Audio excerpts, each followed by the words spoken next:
those with loved ones in long-term care, the wait has been agonizing. For more than 10 weeks, they've been unable to visit in person, unable to hug or even hold the hand of the person they love. Staying away is supposed to stop the spread of COVID-19, but we know it has already spread like wildfire in hundreds of homes. It's so bad the military has been called in. No one ever thought soldiers would be looking after seniors. Yet, there they are. 1,400 troops deployed in 25 long-term care homes in Quebec and 275 working in 5 facilities in Ontario. How did it come to this? Mike Armstrong takes us through it.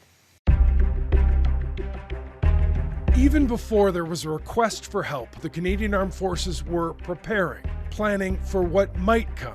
In a normal spring, it's usually flooding or forest fires, but by this meeting, April 6th, there was also the increasing likelihood troops would be needed in the fight against COVID-19.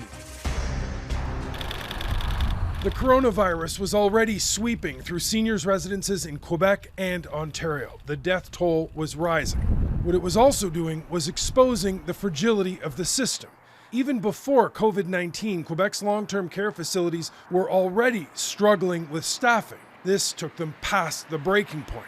Some residences lost more than half their staff to infection, to preventative leave, or even out of fear. A desperate premier called on anyone in the healthcare system to help out. We need you to do the basic work. I appeal to your sense of duty to help us take care of the elderly. Those appeals went out daily and didn't work. There were more and more stories about overworked staff being overwhelmed. Canadian doctors who volunteer in other countries on humanitarian missions were told by Quebec's health minister to stay home. What I'm saying is that this year now, I think the humanitarian mission is here in Quebec in our long-term facilities. The first call to the military for help was April 15th. It was a Wednesday. By the Saturday, troops were out on recce visiting residences to see what was needed and where. They were very welcome. People were clapping. Listen, this situation is so dire that people need help. By that Monday, April 20th, about 65 troops moved into 5 Quebec residences. That first phase was soldiers with medical backgrounds, physicians, nurses, orderlies, and they were able to jump right into the action. Well, we barely got in and we were already working knees deep in it. We were put to work as fast as they could. Now, despite that initial response, staffing shortages turned into a full-blown crisis. There were cases where residences saw their entire staff not show up for work. It reached the point where COVID-19 wasn't the only thing sending seniors to hospital. It was also inadequate care. There were cases of dehydration and malnutrition. April 22nd, the premier put out another call. The situation in senior residences is still critical.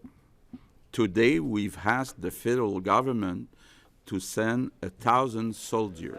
The second wave of soldiers was more complicated to deploy. They needed training in how to use protective gear and some of the basics in how to care for seniors. The tasks were similar to what an orderly might do and very different from what most troops signed up for. But once on the ground, they knew they were needed. It's a lot of work, but it's a good work that we're doing.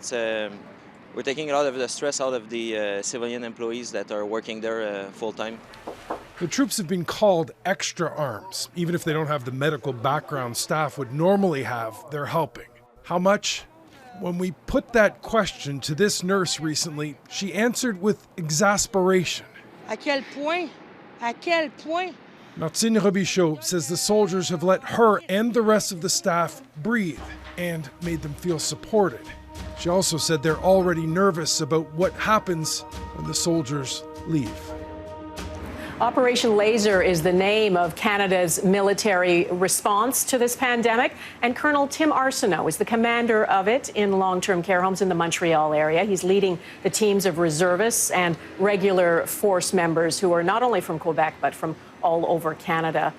Colonel Arsenault, thank you so much for joining us. You served in Bosnia and in Afghanistan and in Ukraine. You're an infantry officer.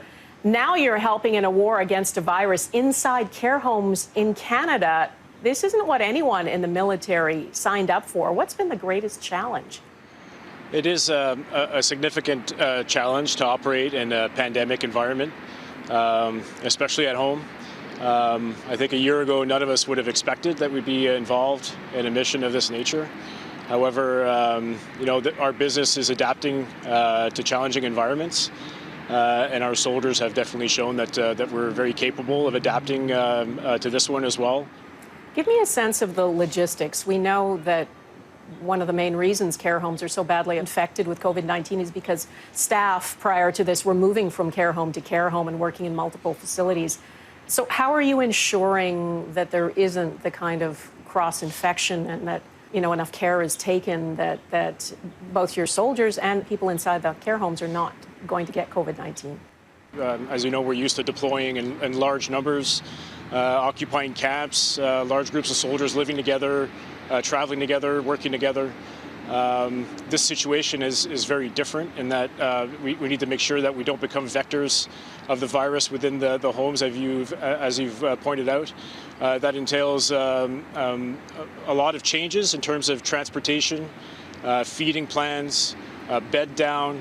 In terms of having each soldier needs to have their own room with their own washroom to ensure that we don't pass it off to each other and then again into the homes.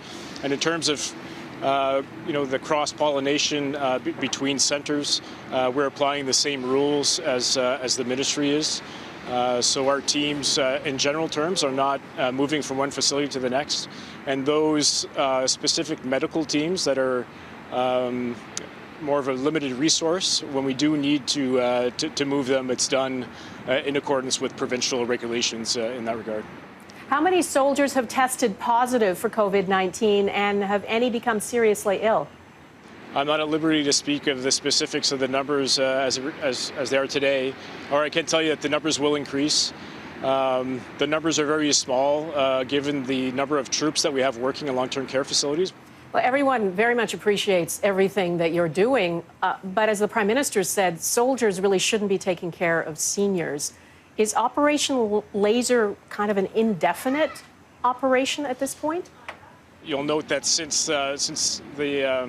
the end of April, we initially provided support to 5 long-term care facilities.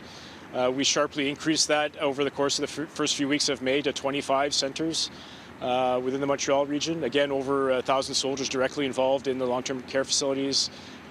We have around 1,400 soldiers in the Montreal region in total, including the logistics and command and control elements. So we're here to provide that assistance for as long as the government asks us to do so.